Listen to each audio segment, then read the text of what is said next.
Before we begin, let's make sure we have everything we need for your injection. Start by washing your hands thoroughly with soap and water or with hand sanitizer rub. Clean hands are essential to prevent infection.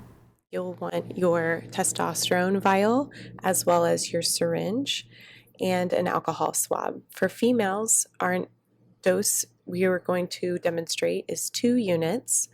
So you will insert the insulin syringe into the vial, then draw back to the first 2 hash marks on the insulin syringe.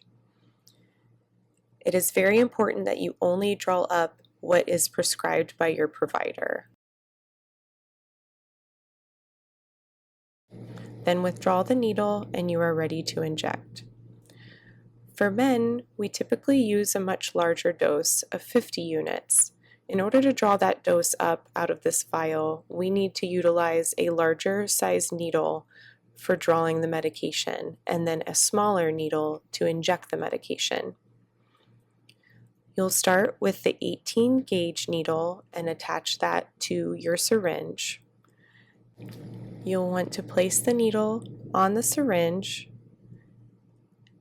cleanse the top of your vial with alcohol, and then draw back to the 50 unit mark. We are using 50 units as an example injection dose for males. Testosterone is an oil, so it might take a little bit to pull up the medication.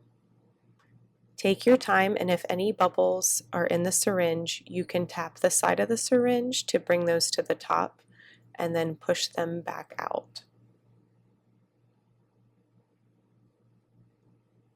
Make sure you have the exact dose left in the syringe. When you remove it, then you can safely recap that 18 gauge needle as shown here. Then you'll place the injection needle on the syringe. The injection needle is much smaller and much more comfortable for the injection. Now you are ready to inject your hormone. Subcutaneous injections are typically administered into the fatty tissue just beneath the skin. Common sites include the abdomen at least 2 inches from the belly button, the thigh, the back of the upper arm, or the hip area.